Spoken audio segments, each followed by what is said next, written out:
रहा है, पत्ता पत्ता हर्ष रहा है, पत्ता पत्ता हर्ष रहा है, पी कर कोई तरस रहा है, पी कर कोई तरस रहा है, भक्त बेचारा तरस रहा है, भक्त बेचारा तरस रहा है। बहुत हुई अब हार गई मैं, बहुत हुई अब हार गई, बहुत हुई अब हार गई मैं, अब हार गई मैं, जो छोड़ा मझधार सवरिया। उठाइए दोनों हाथ सभी लोग, और दोनों हाथ ऊपर करके हाथ से कहेंगे क्या?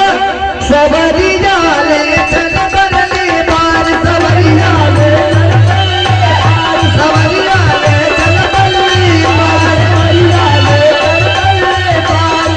ओ जहाँ विराजे राधा रानी, राधे राधे राधा रानी, जहाँ विराजे राधा रानी, राधे राधा रानी, अलवेली सरकार सवरिया ले चल, सवरिया ले चल बरले बार, सवरिया ले चल बरले बार, सवरिया ले चल बरले बार, सवरिया ले चल बरले बार, सवरिया ले चल बरले बार, सवरिया ले चल बरले बार। बोलिए वृंदावन बिहारी लाल की जय हो, श्रीमद् भागवत महापुराण की की जय, जय हो। कल की कथा में हमने आप सबको राजा परीक्षित को श्रृंगी ऋषि का श्राप लग गया। श्रृंगी ऋषि के श्राप को सुन करके राजा परीक्षित को कोई कष्ट नहीं हुआ, गंगा तट पर आ गए और वहां पर तमाम संत एकत्रित हुए। संतों से अपनी मुक्ति का उपाय परीक्षित ने पूछा और उसी समय सुखदेव जी का आगमन हुआ। सुखदेव जी से परीक्षित ने जो प्रश्न किया उसके उत्तर में सुखदेव जी ने भागवत की कथा श्रवण कराया। परीक्षित ने कहा, गुरु जी, जिसको 7 दिन में मरना निश्चित है उसको क्या करना चाहिए, क्या नहीं करना चाहिए, किसे पूजना चाहिए, किसे छोड़ना चाहिए? तो सुखदेव जी ने उनको भागवत कथा श्रवण कराया और भगवान में ध्यान लगाने की विधि भी बताई। कहते हैं, गुरु जी, ध्यान नहीं लगता है, भगवान की उपासना, भगवान की पूजा कैसे करें? तो पूजा उपासना के तरीके भी बताए सुखदेव भगवान ने। व्यास जी कहते हैं, ये आदमी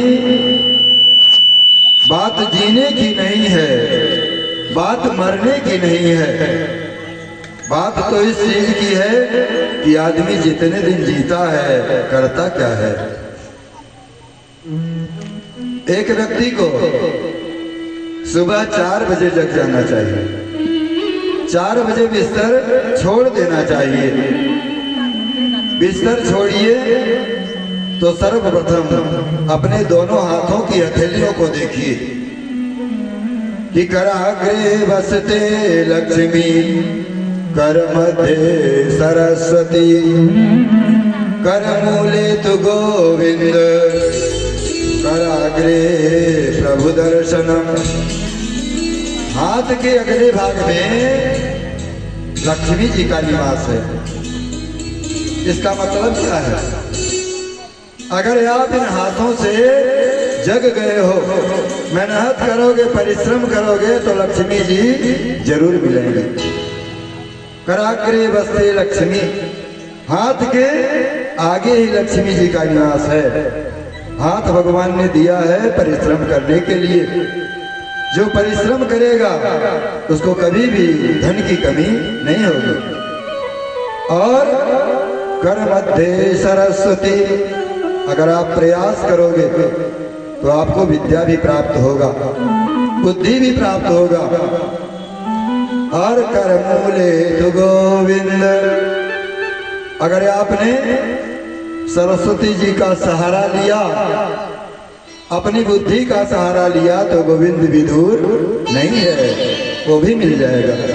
क्योंकि अगर आप विचार से काम करोगे, मन में विचार रखोगे कि हमको भगवान की प्राप्ति करना है, इस माया जंजाल से छूटना है, तो कोई बड़ी बात नहीं है।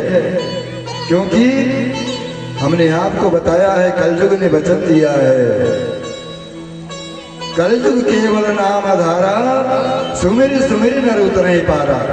भगवान के नाम का जिसने सहारा ले लिया उसका बेड़ा पार हो जाता है। उद्योगिनम पुरुषम सिंहमुपैति लक्ष्मी, दैवेति देवमिति का पुरुषा वदन्ति। दैवं नित्य कुरु पौरुषयात्म सख्या, यत्ने कृते यदि सिद्धति कोत्र दोष। कहते हैं जो व्यक्ति उद्यम करता है, प्रयास करता है, उसको लक्ष्मी प्राप्त होती है। और जो परिश्रम नहीं करना चाहता है वो कहता है भगवान हमको देंगे, वो भगवान का सहारा लेता है। भगवान उसी को सहारा देते हैं जो खुद मेहनत करता है। जो मेहनत नहीं करता है भगवान उसको कभी भी सहारा नहीं देते हैं। इसलिए खुद पहले मेहनत करो, फिर भगवान का सहारा लो। भगवान कहते हैं कि एक व्यक्ति जो मनुष्य का जीवन लेता है बुद्धि प्राप्त करने के लिए, ज्ञान प्राप्त करने के लिए सदगुरु का सहारा लेता है, गुरु बनाता है। और गुरु व्यक्ति को ज्ञान दे करके इस भवसागर से पार करने के लिए जहाज के समान, नाव के समान है। सदगुरु एक नाव के समान है। उस गुरु का सहारा लेकर ऐसे नाव में बैठकर आप इस भवसागर से पार हो सकते हो। लेकिन आप गुरु का सहारा ले लिए, गुरु रूपी नाव में बैठ गए, गुरु कर्णधारम, लेकिन संजोग से तूफान आ गया तो तूफान जब आ जाता है तो नौका नदी में संभालने से नहीं संभलती है। तो भगवान कहते हैं जब आप गुरु बना लेते हो, गुरु रूपी नौका में गुरु रूपी कर्णधार को, नाविक को आप ले लेते हो साथ में, तो मैं अनुकूल वायु बन करके नाव को धीरे धीरे किनारे लगा देता हूँ, पार कर देता हूँ। इसलिए व्यक्ति को सवेरे सोकर उठना चाहिए। सोकर उठिए, अपने हाथों को देखिए और भगवान को प्रणाम करिए। उसके बाद जमीन पर पैर रखने के पहले पृथ्वी माता को प्रणाम करिए, क्योंकि हमारा जीवन इस पृथ्वी पर होता है। हम अपना सारा जीवन इस पृथ्वी पर बिताते हैं। पृथ्वी हमारी माँ है, हमारा पालन पोषण करती है। हम सारी गंदगी इसी पृथ्वी पर करते हैं। लेकिन जैसे माँ अपने बच्चे को कभी गीले में नहीं सुलाती है, खुद पेशाब में गीले में सो जाती है, लेकिन बच्चे को कभी कष्ट नहीं होने देती है। उसी प्रकार माता पृथ्वी हमारे समस्त अपराधों को क्षमा करती हैं और हमको भोजन अन्न वस्त्र सारी व्यवस्था करती हैं। इसीलिए पृथ्वी का एक नाम क्षमा है। पृथ्वी के अंदर ऐसी शक्ति होती है। पृथ्वी माँ को प्रणाम करो। इसके बाद एक स्वस्थ व्यक्ति को सवेरे पैदल चलना चाहिए, रफ्तार के साथ में। तेज चलोगे तो शरीर स्वस्थ रहेगा। सवेरे टहलना चाहिए। सवेरे की वायु, सवेरे की हवा, वह जो है स्वास्थ्य को अच्छा रखती है। गृहस्थ जीवन में लोगों के पास समय नहीं, सवेरे फिर भी उठते हैं, कम से कम अपने जानवरों को चारा देते हैं, चारा काटते हैं, उनका उतना हो जाता है। लेकिन जो शहरी व्यक्ति हैं, सर्विस करते हैं, कुर्सी पर बैठकर दिन बिताते हैं, उनको सवेरे जरूर चलना चाहिए। चल करके घूम करके आओ, नित्य क्रिया करके स्नान करो, स्नान करके शुद्ध धुले हुए वस्त्र पहन करके भगवान का ध्यान करना चाहिए। कि संचिंतित भगवत चरणारविंदम, भगवान के चरणों का ध्यान करना चाहिए। भगवान के चरण कैसे हैं? भगवान के चरण, भगवान के जो तलुआ है, चरण के नीचे का भाग वो लाल है। उनका चरण सांवला रंग का है, सांवला है। और चरणों का जो नख है, नख सफेद है। जैसे हम लोग जाते हैं इलाहाबाद, प्रयागराज, वहाँ त्रिवेणी का संगम है, वहाँ यमुना जी सांवले रंग की हैं, गंगा जी सफेद रंग की हैं और सरस्वती लाल रंग की हैं जो लुप्त हैं। क्यों लुप्त हैं? भगवान जब खड़े होते हैं आप उनका तलवा देख सकते हो, किसी का तलवा आप नहीं देख सकते हो। उसी प्रकार से आप सरस्वती को नहीं देख पाते हो, सरस्वती लुप्त हैं जो लाल रंग में, और गंगा जी सफेद रंग में, यमुना जी सांवले रंग में प्रवाहित हैं। तीनों की धारा मिलती है, उसे त्रिवेणी कहते हैं। तो भगवान के चरण ही त्रिवेणी है। भगवान के चरणों का ध्यान करना चाहिए। भगवान के चरण के तलवे लाल लाल हैं, उनका शरीर सांवला है और उनके पैरों के नख सफेद हैं। भगवान के संपूर्ण अंगों का चिंतन करना चाहिए। कैसे चिंतन करेंगे आप? भगवान का दो रूप है, एक स्थूल रूप है, एक सूक्ष्म रूप है। सूक्ष्म रूप कहीं दिखाई नहीं पड़ता है, लेकिन भगवान पूरी दुनिया में व्याप्त हैं, कण कण में है। ईशावास्यमिदं सर्वं यत्किंचित् जगत्याम जगत्, आ गया ईश्वर संपूर्ण संसार में व्याप्त है, लेकिन दिखाई नहीं पड़ता है। लेकिन भगवान का जो स्थूल रूप है दिखाई पड़ता है। भगवान का स्थूल रूप क्या है? सुंदर सुंदर नदियां हैं, सुंदर सुंदर पहाड़ हैं, सुंदर झरने हैं, सुंदर सुंदर बाग हैं, वृक्ष हैं। आप विचार करो, एक मोर होता है ना, मोर, उसका पंख कितना सुंदर होता है। मोर अपने पंख को कहां से प्रकट कर देता है? उसमें इतना सुंदर रंग, इतना चमक कहां से आ जाता है? कितनी सुंदरता है। कभी चाहे नहाए चाहे ना, कभी कोई साबुन लगाता है ना, लेकिन उसकी लाइट कभी समाप्त नहीं होती है। ये भगवान का दिया हुआ है। भगवान कितने सुंदर सुंदर पृथ्वी पर फूल खिल जाते हैं, अनेकों प्रकार के फूल खिल जाते हैं। जहाँ भी आप सुंदरता देखते हो, हम जहाँ भी सुंदरता देखते हैं, हमको भगवान को धन्यवाद देना चाहिए। वाह, भगवान ने कितना सुंदर बनाया है। ये भगवान की कृति है। भगवान ने ही कितनी सुंदर सुंदर पुरुषों की आकृतियां, जानवरों की आकृतियां बनाई हैं। सब में भगवान का रूप है। हम लोग जब प्राइमरी में पढ़ते थे, बहुत अच्छी अच्छी कविताएं रहती थी। अब तो सब कोर्स बदल गया, नई नई कविताएं आ गई किताबों में, लेकिन पहले जब पढ़ते थे बड़ी सुंदर सुंदर कविताएं थी। हमको याद आ रहा है कि जिसने सूरज चांद बनाया, जिसने सूरज चांद बनाया, जिसने चिड़ियों को चहकाया, जिसने चिड़ियों को चहकाया, जिसने तारों को चमकाया, जिसने तारों को चमकाया, जिसने फूलों को महकाया, जिसने फूलों को महकाया, हम उस ईश्वर के गुण गाए, हम उसी ईश्वर के गुण गाए, उसे प्रेम से शीश झुकाए, उसे प्रेम से शीश झुकाए। हम सुंदरता देखते हैं, हमको अपनी नजर से जो कुछ भी दिखाई पड़ता है वो सब भगवान का ही बनाया हुआ है, सब भगवान का ही रूप है।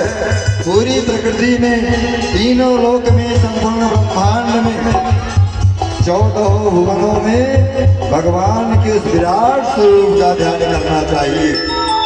भगवान विराट रूप में हमारे सामने स्थूल रूप में स्थित है, तो बड़ा सुंदर वर्णन करते हैं।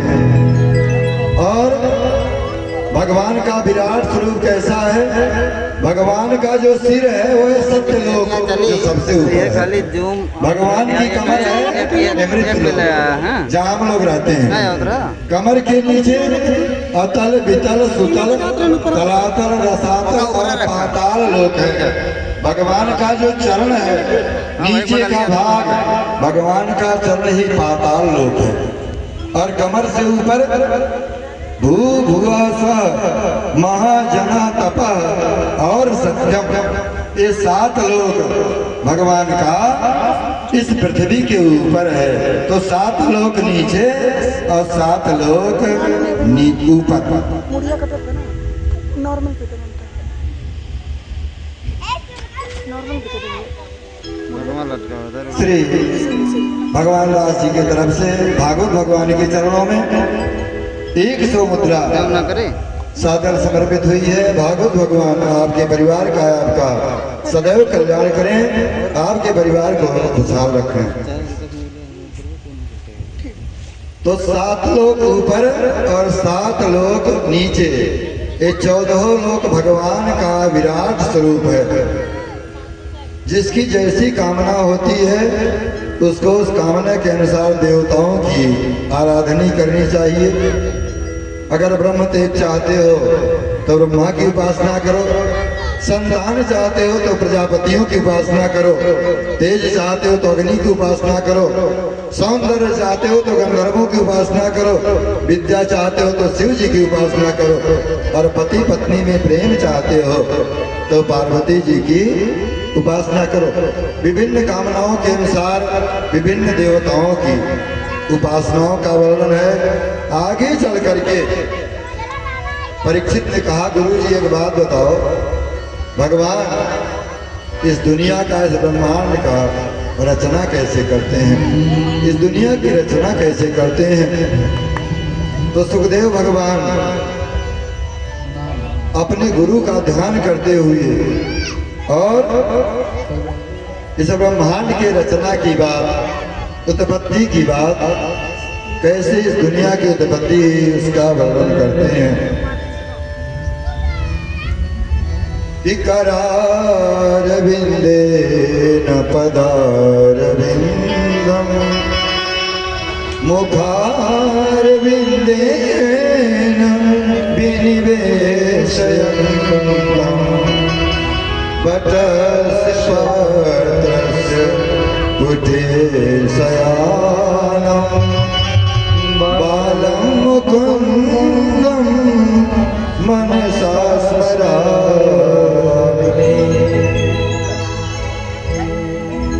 श्री झिंकू यादव मिसरौलिया के निवासी हैं। आपके तरफ से भागवत भगवान के चरणों में 100 मुद्रा समर्पित हुई है। भागवत भगवान आपका, आपके परिवार का सदैव कल्याण करें।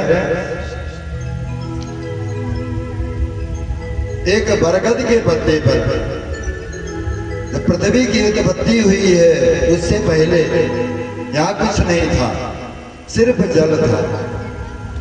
और उस जल में, उस सरोवर में, बहुत बड़े समुद्र में एक बरगद का पत्ता प्रकट हुआ।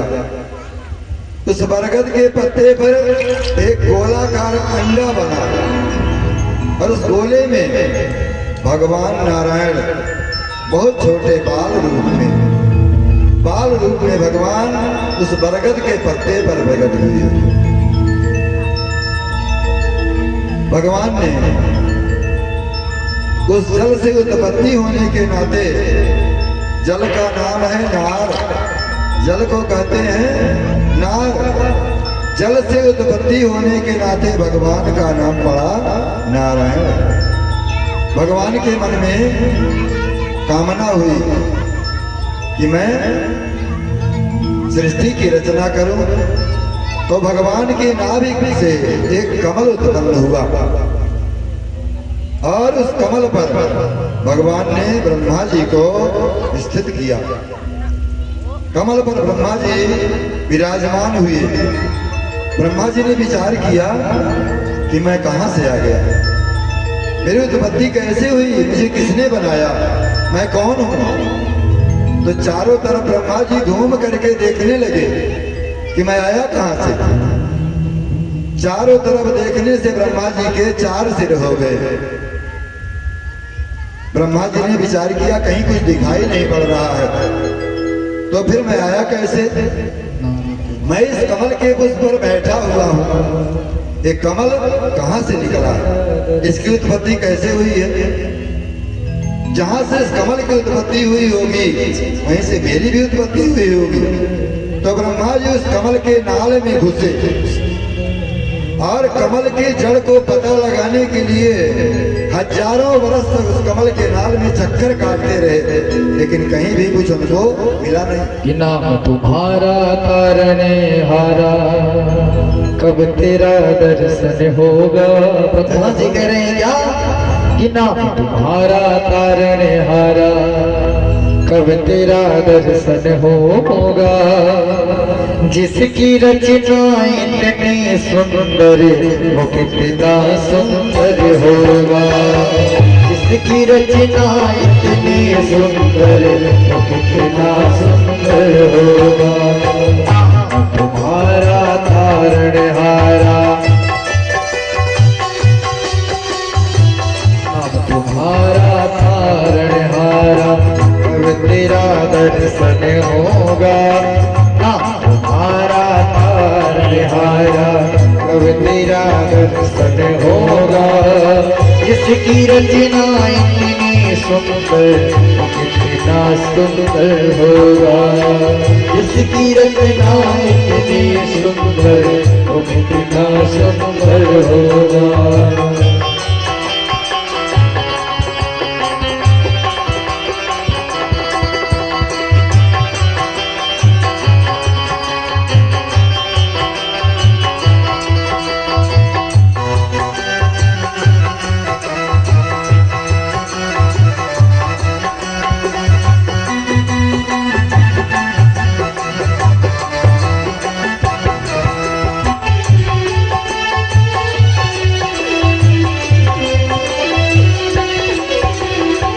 तुमने लाखों तारे बाणी ये संतों की बाणी है। तुमने तारे लाखों बाणी ये संतों की बाणी है। तेरी छवि को तो मेरे भगवन ये दुनिया दीवानी है। तेरी छवि पर ओ मेरे भगवन ये दुनिया दीवानी है। तेरे पूजा रचाओ जीवन में मंगल होगा। पास तेरी पूजा रचाओ जीवन में मंगल होगा। जिसकी प्रतिमा इतनी सुंदर वो कितना सुंदर होगा। जिसकी रचना इतनी सुंदर वो उड़ाइए भाषण में मेरे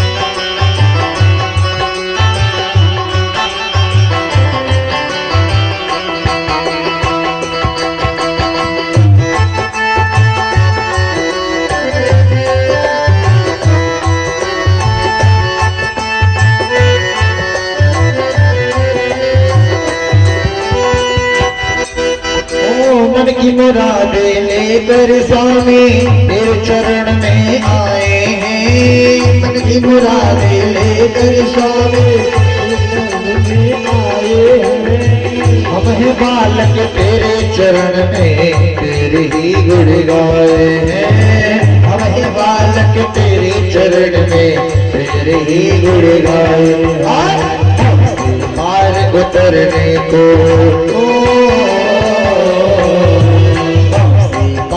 उतरने को तेरा ही संगम होगा। पार उतरने का बस गीत का संगम होगा। जिसकी रचना इतनी सुंदर वो कितना सुंदर होगा। कितने लोग चाहते हैं दर्शन मिले भगवान का, हाथ ऊपर करेंगे। जिस प्रकार से ब्रह्मा जी तड़प रहे हैं भगवान को देखने के लिए, कितने लोग तड़पते हैं, हाथ ऊपर करके बताओ। प्रभात से गाते हुए क्या कि जिसकी रचना इतनी सुंदर वो कितना सुंदर होगा। जिसकी रचना इतनी सुंदर वो कितना सुंदर होगा। तुम्हारा तारणहारा कब तेरा दर्शन होगा। तुम्हारा तारणहारा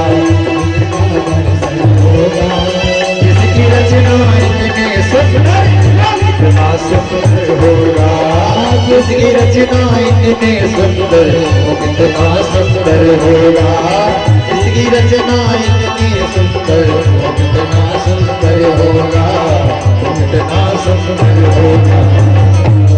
बोले बांके बिहारी लाल की जय। सब लोग जयकारा तेज लगाएंगे। बोले बांके बिहारी लाल की, नारायण भगवान की।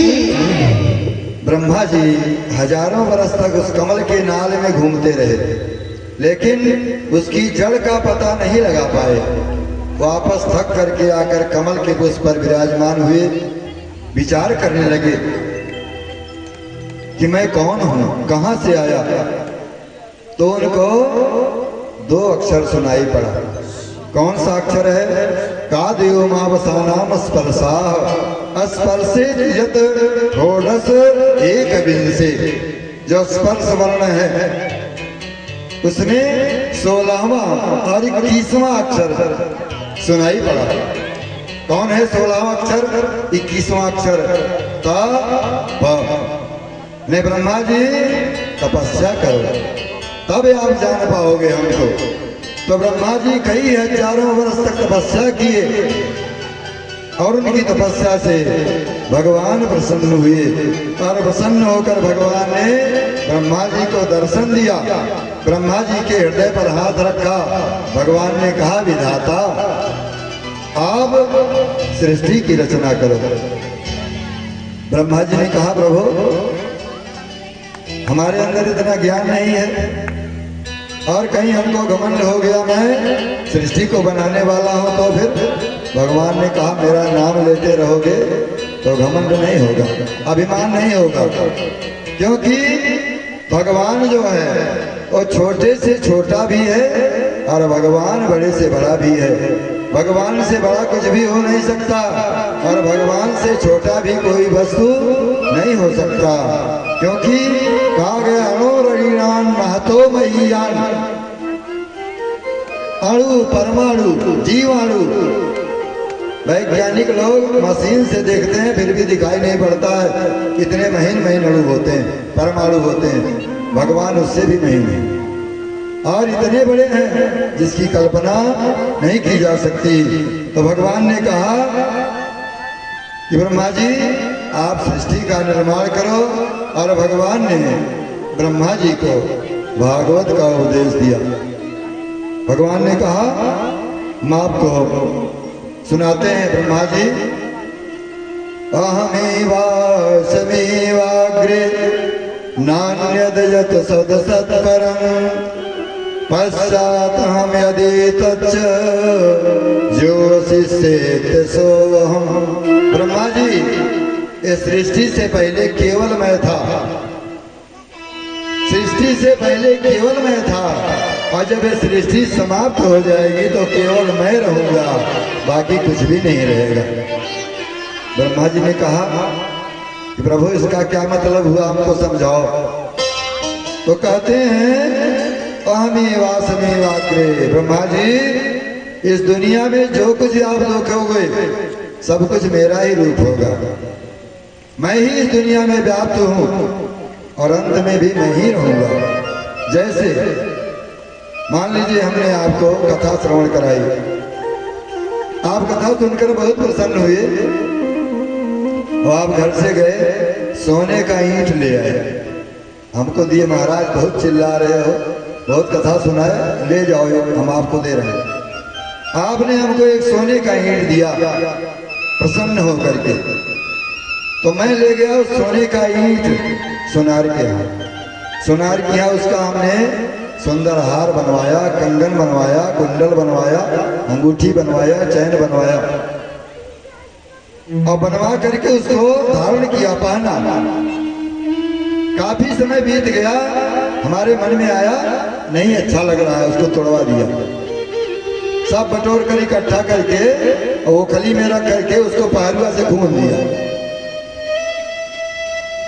तो आप विचार करो कि जब आपने हमको दिया था तो क्या था, सोना था, लेकिन जब आपने हमको दे दिया तो हमने उसका है तो सोना ही, लेकिन हमने उसका नाम चेंज कर दिया। नाम हो गया कड़ा, बाजूबंद, अंगूठी, हार, कंगन, लेकिन वास्तव में क्या है? सोना है। लेकिन जब हमने उसको पहन करके जी भर गया और उखली में रख करके खून दिया तब क्या बचा? तब भी वो सोना ही बचा। वैसे भगवान कहते हैं सृष्टि से पहले केवल मैं था, इस सृष्टि को बनाने वाला मैं, सृष्टि को खत्म करने वाला मैं, सृष्टि के कण कण में मैं स्वयं। ब्रह्मा जी ने कहा प्रभु आप सृष्टि को कैसे बनाते हो? अरे मान लो कुम्हार है तो कुम्हार मिट्टी ला करके मिट्टी का घड़ा सकोरा कुल्हड़ दिया, हाड़ी बनाता है, बर्तन बनाता है, सुनार सोने के द्वारा आभूषण बनाता है। लेकिन प्रभु जब दुनिया में कुछ नहीं था, सिर्फ आप थे, तो आप दुनिया को बनाने के लिए मटेरियल कहाँ से लाए? भगवान ने कहा मटेरियल भी खुद मैं ही हूँ और बनाने वाला भी खुद मैं ही हूँ, बनने वाला भी खुद मैं ही हूँ। बोले कैसे? आप विचार करो। एक मकड़ी होती है, मकड़ी आप लोग देखते हैं, मकड़ी अपने शरीर से जाला पैदा कर देती है और उस जाले में रहती है। तो मकड़ी बाजार से जाला खरीदने नहीं जाती है, मकड़ी स्वयं जाला पैदा करती है। उसी प्रकार मोर स्वयं अपनी पूंछ को प्रकट कर देता है। भगवान कहते हैं इसी प्रकार से मैं बनने वाला भी खुद और बनाने वाला भी खुद, सब कुछ कण कण में मैं ही हूँ, सब तरफ मेरी सत्ता है। कहते हैं इस मैं बनने वाला, मैं बनाने वाला ब्रह्मा जी सब कुछ मैं हूँ। मेरा ध्यान करके आप सृष्टि का विस्तार करो। तो ब्रह्मा जी ने सृष्टि का विस्तार किया है और ब्रह्मा जी ने जब सृष्टि को विस्तार करने की योजना बनाई, मैंने भी विचार किया, तो उन्होंने क्या किया? पहले उन्होंने अपने मन से, ध्यान से 4 ऋषियों को प्रकट किया जिनका नाम है सनक, सनंदन, सनत कुमार, सनक, सनातन, सनत कुमार। ये 4 ऋषियों को प्रकट किया। इसके बाद ब्रह्मा जी ने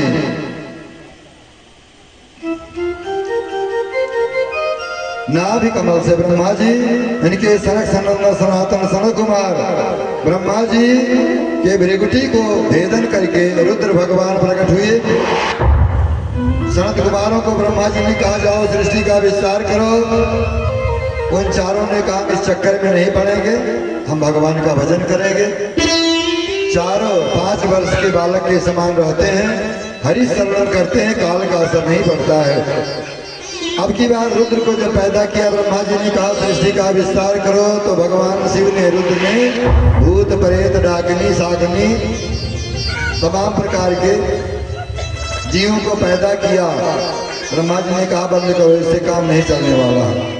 बोले तब क्या करेंगे? जाकर तपस्या करो। शिव जी कैलाश पर तपस्या करने चले।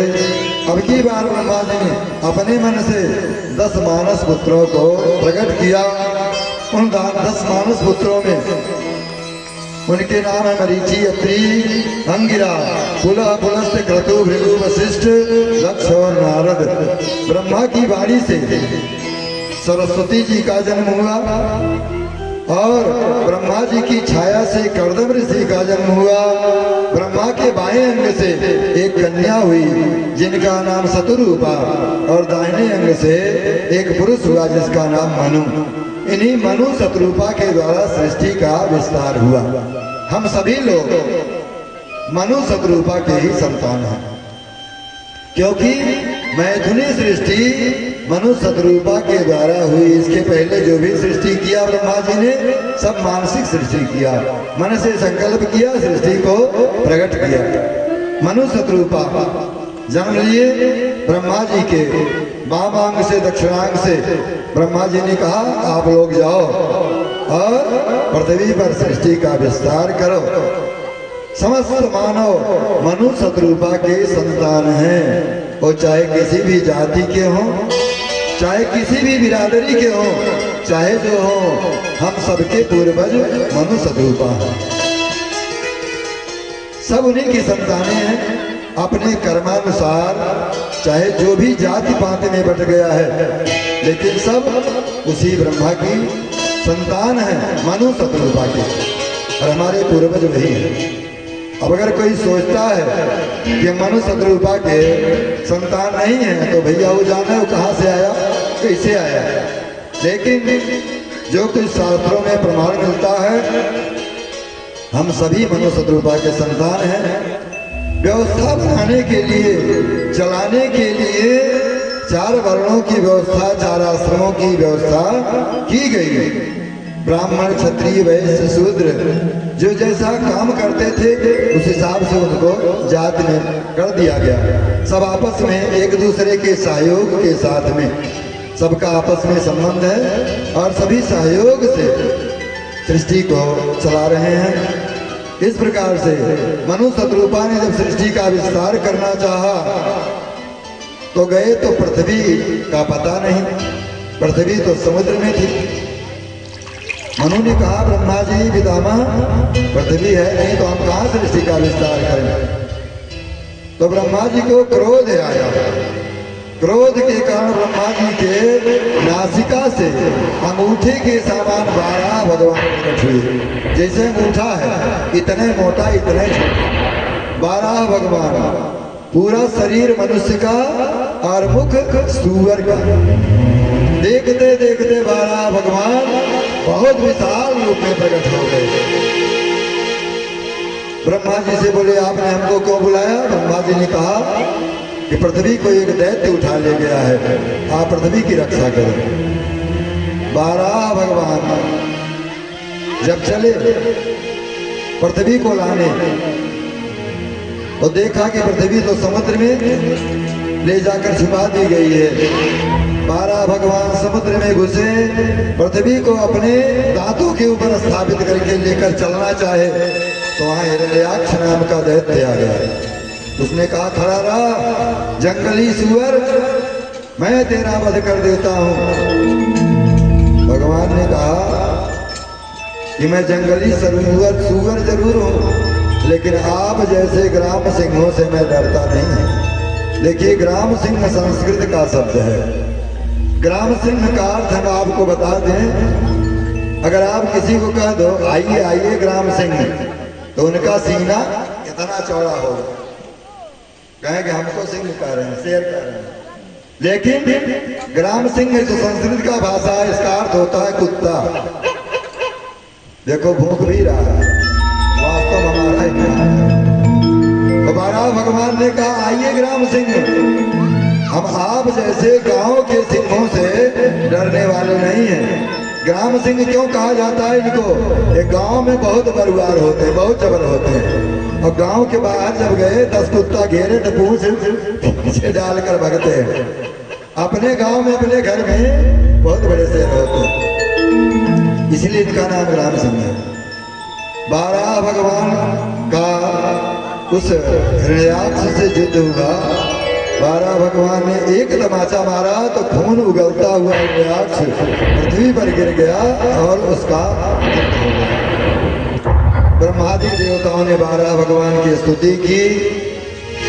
परीक्षित ने कहा, गुरु जी ये हिरण्याक्ष कौन था, ये कहाँ से आ गया, हिरण्याक्ष की उत्पत्ति कैसे हुई? तो ब्रह्मा जी के जो हमने पुत्रों को बताया है 10 पुत्र, उसमें एक पुत्र कश्यप जी हैं। कश्यप जी के अनेकों पत्नियां हैं, दिति, अदिति, तनु, काष्ठा, इला, अनेक पत्नियां हैं कश्यप जी के। तो दिति जो हैं वो दैत्यों की माता है, राक्षसों की माता है, और अदिति देवताओं की माता है। हम जान रहे हैं बहुत बढ़िया नहीं लगेगा ये चीज आप लोगों को, लेकिन थोड़ा सब्र रखिए। तो दिति दैत्यों की माता, अदिति देवताओं की माता, दोनों कश्यप जी की पत्नियां हैं। एक बार अदिति दीति जो दैत्यों की माता है, शाम का समय था, दिन डूब गया था। उन्होंने अपने पति कश्यप जी के पास जाकर प्रणय याचना की। कहा हमको बेटा चाहिए, आप हमको बेटा दो। कश्यप जी ने कहा देवी ये सायंकालीन का समय, गोधूली का समय है। शिव जी अपने गणों के साथ पृथ्वी पर विचरण करते हैं। इस समय तुम पुत्र उत्पन्न की कामना करती हो, जो बेटा होगा वो बहुत बुरा होगा, अच्छा स्वभाव नहीं होगा। लेकिन जब दीति नहीं मानी तो कश्यप जी ने उनका मनोरथ पूर्ण किया। फलस्वरूप दीति को गर्भ रहा, उनके गर्भ से 2 संतानें हुई, जिनका नाम है हिरण्यकश्यप और हिरण्याक्ष। तो हिरण्याक्ष ने पैदा हुआ, जन्म लिया, देखते देखते विशाल रूप हो गया और कहा शरीर में खुजली हो रही है, मैं लड़ना चाहता हूँ। पृथ्वी पर लड़ने वाला खोजने लगा, अब कोई लड़ने वाला मिला नहीं, तो वरुण देवता को जाकर ललकारा। वरुण देवता आओ हमसे दुद्दू हाथ करो। वरुण देवता ने कहा हम लड़ नहीं पाएंगे, लेकिन हम भगवान से प्रार्थना करते हैं आपकी अभिलाषा बहुत जल्दी पूर्ण होगी। तो क्या किया, समुद्र में ले जाकर पृथ्वी को छिपा दिया और आज हिरण्याक्ष का वध भगवान वाराह ने किया। हिरण्याक्ष का वध हुआ, हिरण्यकश्यप क्रोधित हुआ, जाकर ब्रह्मा की तपस्या किया, वरदान प्राप्त किया और वरदान की प्राप्ति के फलस्वरूप उसने अनेकों वरदान मांगे। और आगे की कथा आती है कि भगवान ने उसका नरसिंह के रूप में वध किया। उनका बेटा हुआ प्रहलाद, जो भगवान का भक्त हुआ नारद जी के उपदेशों से, और प्रहलाद को मारना चाहा तो भगवान नरसिंह का वेश बना करके हिरण्यकश्यप का उद्धार किए। ये दोनों हिरण्यकश्यप हिरण्याक्ष दोनों जो भगवान का वैकुंठ लोक है उसके पहरेदार थे, द्वारपाल थे। भगवान वैकुंठ में निवास करते थे, ये दोनों द्वारपाल थे। इनका नाम था जय और विजय। दोनों वैकुंठ की पहरेदारी करते थे। तो एक बार ब्रह्मा जी के प्रथम पुत्र जो सनक, सनंदन, सनातन, सनत कुमार, चारों भाई गए भगवान का दर्शन करने। तो द्वारपालों ने दरवाजे पर रोक दिया, अंदर आप नहीं जा सकते हो बिना परमिशन के। तो क्रोधित हो गए चारों भाई, श्राप दे दिया, जाओ तुम दोनों राक्षस हो जाओ, हमको भगवान से मिलने नहीं दे रहे हो। यही दोनों जब श्राप दे दिया सनकादियों ने राक्षस होने का, भगवान बाहर निकले। भगवान ने कहा कि ये दोनों किसी को पहचानते नहीं थे, क्योंकि हमारे पहरेदार थे, तो किसी का आदर नहीं करना जानते थे। आपने ठीक किया, इनको श्राप दे दिया। लेकिन अब चूंकि हमारे आदमी हैं, हमारे पहरेदार हैं, तो मजबूरन हमको इनका उद्धार करना पड़ेगा। तो भगवान अपने पहरेदारों का उद्धार करने के लिए, हिरण्यकश्यप और हिरण्याक्ष का उद्धार करने के लिए भगवान 12 रूप धारण किए और नरसिंह रूप धारण किए। दोनों अपने पहरेदारों का कल्याण किया। यही दोनों अगले जन्म में रावण और कुंभकर्ण हुए। दोनों बहुत बलवान हुए। भगवान राम के रूप में रावण कुंभकर्ण का उद्धार किए और यही दोनों अगले जन्म में जाकर शिशुपाल और दंतवक्र हुए, जिनको भगवान द्वारिकाधीश ने इनका कल्याण किया और इनका उद्धार किया। पुनः ये दोनों भगवान के इस वैकुंठ लोक में जय विजय के रूप में प्रतिष्ठित हुए।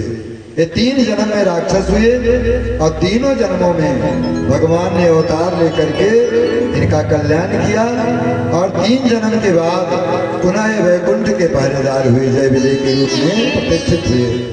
तो आपके हमने भगवान के कई अवतारों की कथा सुना दी।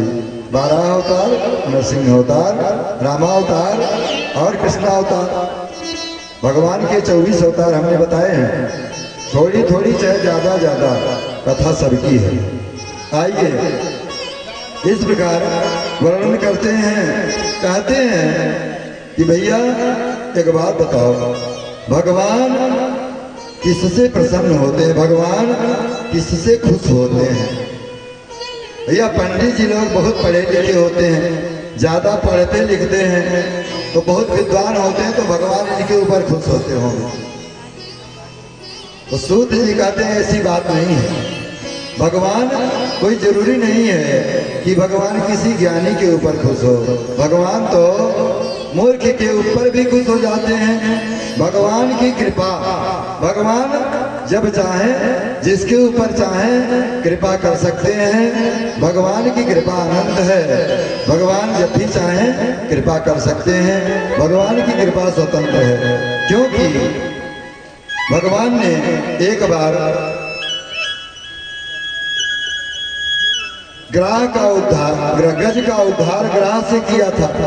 तो गज जो था हाथी, कोई विद्वान नहीं था, न ब्राह्मण था, न ज्यादा पढ़ा लिखा था, लेकिन भगवान ने उसके ऊपर कृपा की थी। भगवान ने उसका कल्याण किया था। तो कहते हैं कि भगवान जिसका आचरण बढ़िया होता होगा, जो आचरण से पवित्र होता होगा, भगवान उसके ऊपर कृपा करते होंगे। तो सुखदेव जी कहते हैं कि ऐसी बात नहीं है। भगवान की कृपा में कोई जरूरी नहीं कि आपका आचरण बढ़िया हो तो भगवान आपके ऊपर कृपा कर देंगे। भगवान स्वतंत्र हैं, वो चाहे किसी के ऊपर कृपा कर सकते हैं। व्याध जो था बहेलिया, जिसने भगवान के चरणों में बाण मार दिया, भगवान ने उसको भी अपने वैकुंठ लोक में भेज दिया। क्यों?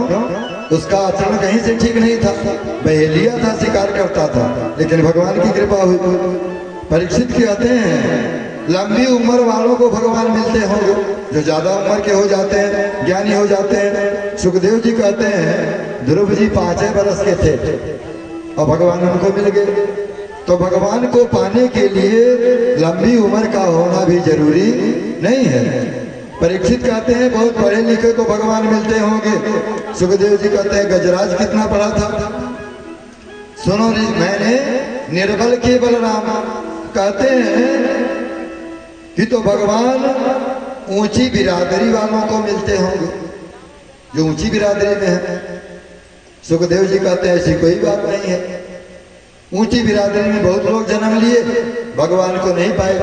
लेकिन वहीं आप देखो तो बहुत छोटी बिरादरी में विदुर जी दासी के पुत्र थे, राजा के पुत्र धृतराष्ट्र और पांडु थे, लेकिन विदुर जी दासी के पुत्र थे। लेकिन भगवान ने विदुर के ऊपर कृपा की।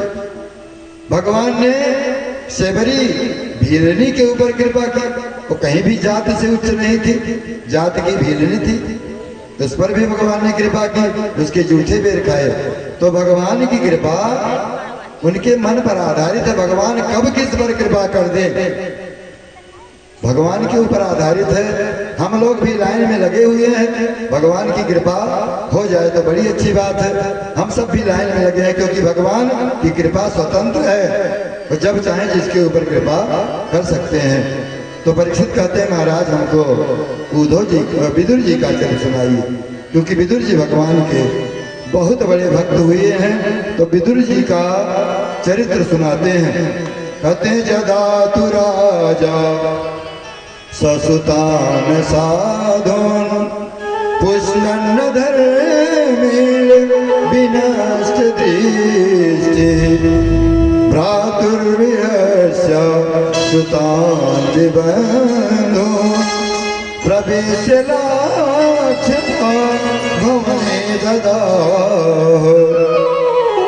जिस समय धृतराष्ट्र ने अपने भाई पांडु के पुत्रों पांडवों को मार डालने के लिए लाक्षा भवन में आग लगवा दी थी, पांडव किसी तरह से बच गए, बचकर निकल गए। लेकिन धृतराष्ट्र ने उनको राज्य नहीं दिया अपने पुत्र दुर्योधन के कहने से।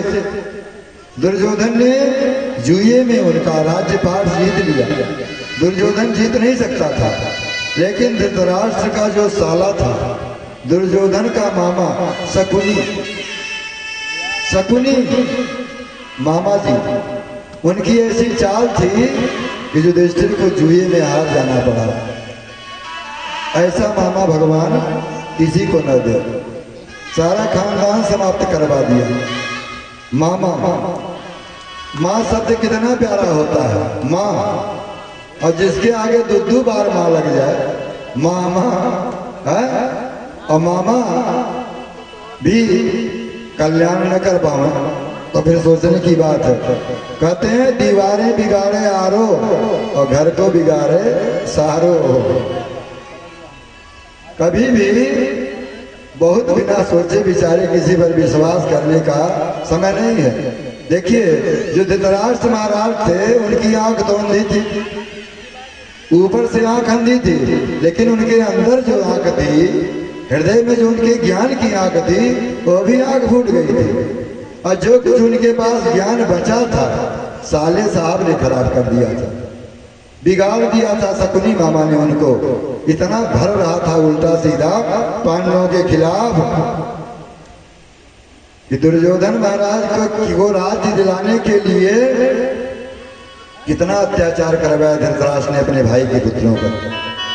और अंत में विदुर जी ने जब समझाया कि भाई साहब, आप अपने पुत्र दुर्योधन की बात मत मानो। देखो, जब फोड़ा पक जाता है तो फोड़े को नष्ट कर देने में चतुराई है। ये दुर्योधन आपके लिए फोड़ा है, ये ऐसा काम कर रहा है कि खानदान को चौपट कर देगा। इसकी बात में मत आओ, आप पांडवों के राज्य को वापस कर दो। उसी समय दुर्योधन आ गया और डांट करके भगा दिया। कहा, तुमको काका काका कहते कहते हमारी आधी जीभ छिल गई और तुम हमारे खिलाफ हमारे पिता को भड़काते हो। चले जाओ यहाँ से, कौन तुमसे ज्ञान मांग रहा है। विदुर जी अपनी झोपड़ी में रहते हैं, लेकिन विदुर जी को ये विश्वास है एक न एक दिन भगवान हमारे ऊपर कृपा जरूर करेंगे। जब भगवान पांडवों की तरफ से समझाने के लिए आए दुर्योधन को, बहुत समझाया, लेकिन दुर्योधन एक नहीं माना। भगवान ने कहा, दुर्योधन 5 गांव दे दो पांडवों को, मैं समझा दूंगा। दुर्योधन ने कहा, सुई के नोक के बराबर नहीं दूंगा बिना युद्ध के। और तुम्हारी हिम्मत कैसे हुई, पांडवों के लिए तुम आए हो यहाँ दूत बन करके। बांधो इस ग्वाले को। बांधना चाहा भगवान को, भगवान की माया। सब अचंभित हो गए, कोई भगवान को बांध नहीं पाया। धृतराष्ट्र ने कहा, दुर्योधन, द्वारिकाधीश से दुश्मनी लेना ठीक नहीं, इनको समझाओ, क्षमा मांगो, इनका स्वागत करो। दुर्योधन ने कहा, मैं तो ऐसे ही बोल जाता हूँ, मेरी बुद्धि ऐसी है, मुझे क्षमा करो द्वारिकाधीश। देखो, हमारी माँ गांधारी ने जब सुना कि आप आ रहे हो, आज 56 भोग बनाया है आपके लिए। हमारी माँ ने बहुत बढ़िया बढ़िया भोग बनाया है, आप चलो हमारे यहाँ भोजन करो। भगवान द्वारिकाधीश ने कहा, दुर्योधन, भोजन 2 स्थिति में होता है। भोजन 2 स्थिति में होता है, या तो हमको बहुत जोर भूख लगी हो, इतनी भूख लगी हो कि अगर नहीं खा लेंगे तो प्राण निकल जाएगा, तब हमको भोजन करना जरूरी हो जाएगा। अथवा जो खिलाने वाला है उसके अंदर बहुत प्रेम हो, तो चाहे भले हमारा पेट भरा हुआ है, लेकिन खिलाने वाले के अंदर बहुत ज्यादा प्रेम है, तो हमको 1 रोटी तो खाना पड़ेगा। लेकिन दुर्योधन, न तो तुम्हारे अंदर प्रेम है हमको खिलाने के लिए, और न मैं भूखा हूँ, दोनों बात नहीं है, इसलिए मैं भोजन तुम्हारे यहाँ नहीं कर सकता हूँ। हाँ, एक बात और है, विदुर काका ने हमको न्योता दिया है, मैं आज ऑलरेडी बुक हूँ, पहले से बुक हूँ। आज मैं भोजन विदुर काका के यहाँ करूँगा। दुर्योधन ने कहा, द्वारिकाधीश, आप किस भिखारी की बात करते हो? जब तक वो हमारे यहाँ मंत्री थे तब तक तो मान लो ठीक था, अब उनके पास क्या है? घर में कुछ है स्वागत करने के लिए आपके लिए? आपका स्वागत कैसे करेंगे विदुर? आप वहाँ क्यों जाओगे? मेरे घर चलो, 56 भोग मेरी माँ ने बनाया है। भगवान ने कहा, नहीं, जब विदुर जी ने, काका ने हमको बुलाया है तो कुछ न कुछ व्यवस्था जरूर करेंगे। इधर विदुर जी, जब उनको मालूम हुआ कि द्वारिकाधीश मेरे घर आ रहे हैं, विचार किया मेरे घर में तो कुछ है नहीं, और मेरे कन्हैया सुंदर सुंदर माखन मिश्री सुंदर सुंदर भोग पाते हैं, तो दौड़े दौड़े गए गोप ग्वालों की बजरिया। वहां जाकर उन्होंने खोए का लड्डू खरीदा, मक्खन खरीदा, रबड़ी खरीदा, सब दोने में लेकर के कन्हैया के लिए वो बाजार से लेकर के चले। और इधर मेरे कन्हैया पहुंच गए विदुरानी के घर। विदुरानी घर में स्नान कर रही थी, घर को खूब बढ़िया से लीप पोत करके मिट्टी से पवित्र किया था, मेरे प्रभु आएंगे, और स्नान कर रही थी, साफ सुथरा वस्त्र पहन ले। इतने में मेरे कन्हैया पहुंच गए। बोले काकी जी, विदुरानी के कान में आवाज पड़ी। विदुरानी ने कहा अरे मेरे कन्हैया आ गए। दौड़ करके फाटक खोला, सामने कन्हैया को दिखाओ, कन्हैया आप आ गए। कन्हैया ने अपने पेट को पकड़ा, कहा काकी बहुत जोर की भूख लगी है। विदुरानी कन्हैया को अंदर ले आई और अब खोज रही क्या बिछाना।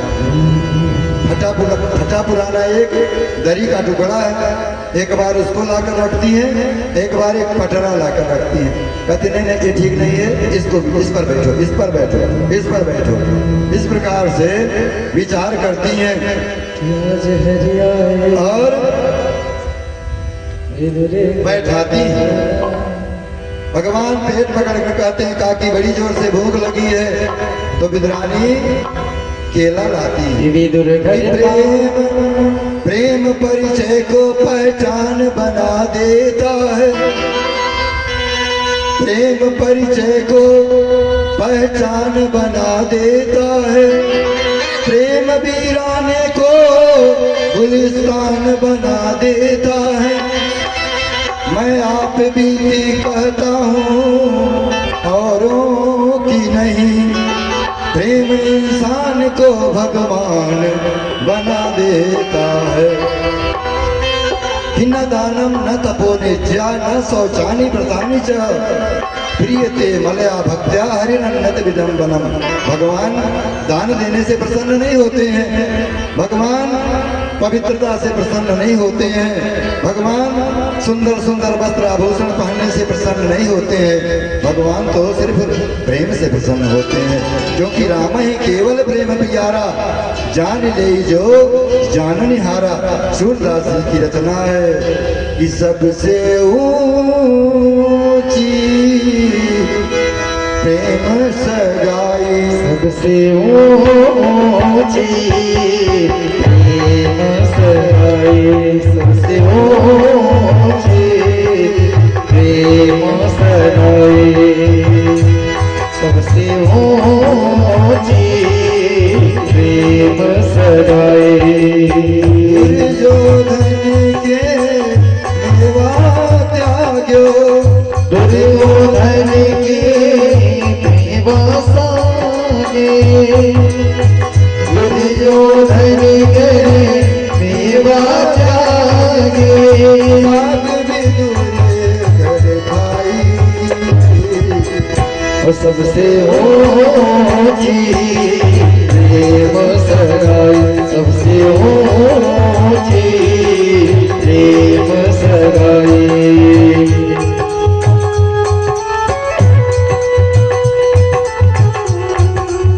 सबरी के बैर सुदामा के तंदुले, सबरी के बैर सुदामा के तंदुले, सबरी के बैर सुदामा के तंदुले, सबरी के बैर सुदामा के तंदुले। रुचि रुचि भोग लगाई, सबसे ऊंची प्रेम सगाई, सबसे ऊंची प्रेम सगाई।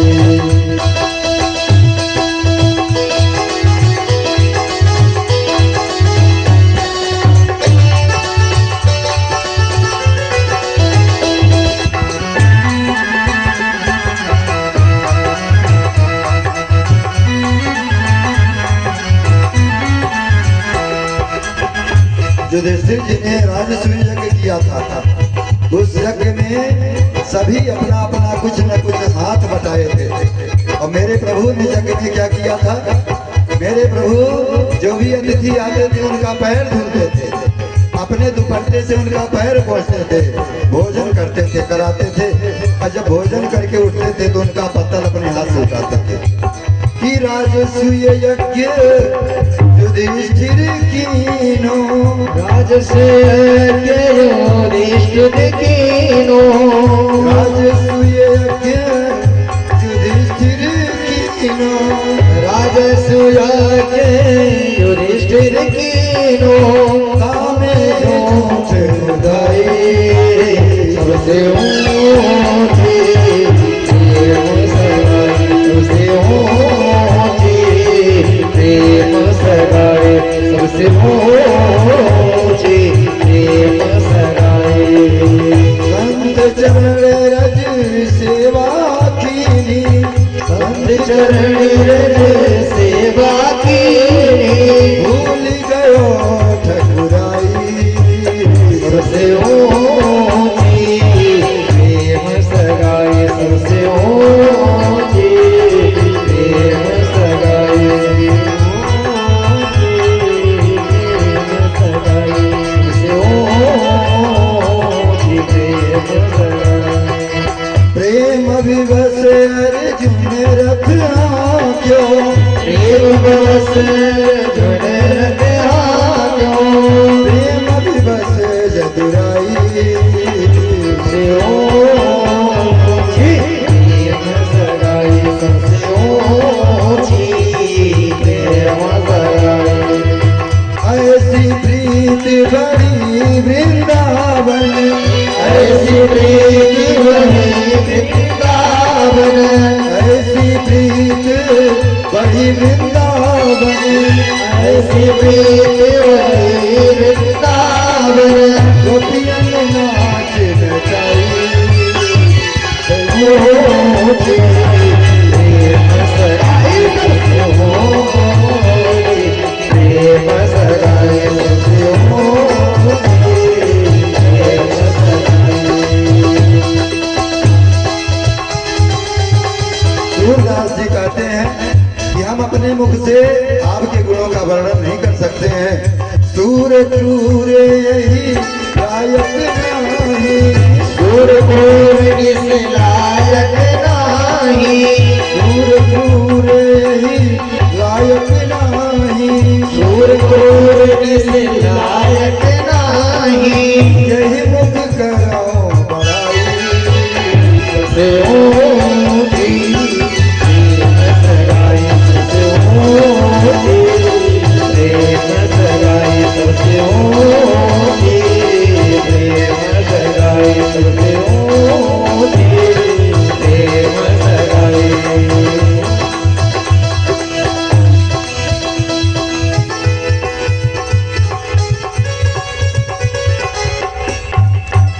इसीलिए रामायण में तुलसीदास जी ने कहा है कि भरत सरिस को राम स्नेही, भरत सरिस को राम स्नेही, जग जप राम राम जपते ही। सारी दुनिया राम के नाम का जप करती है, लेकिन भगवान राम भरत के नाम का जप करते हैं, क्योंकि भरत के समान राम से प्रेम करने वाला दुनिया में कोई भी नहीं हुआ।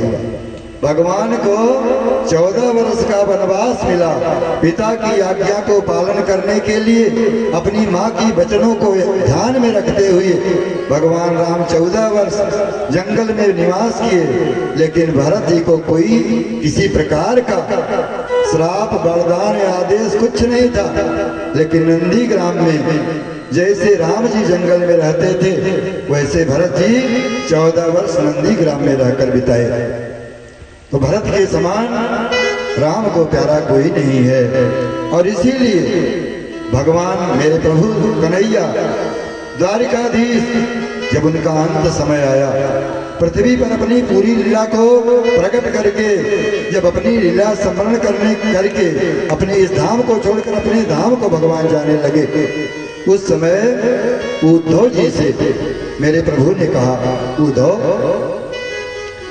उद्धव ने कहा, प्रभु आप दुनिया छोड़कर जाना चाहते हो, मैं देख रहा हूँ आप अपनी लीला स्मरण करना चाह रहे हो, मैं आपके बिना पृथ्वी पर नहीं रह पाऊंगा।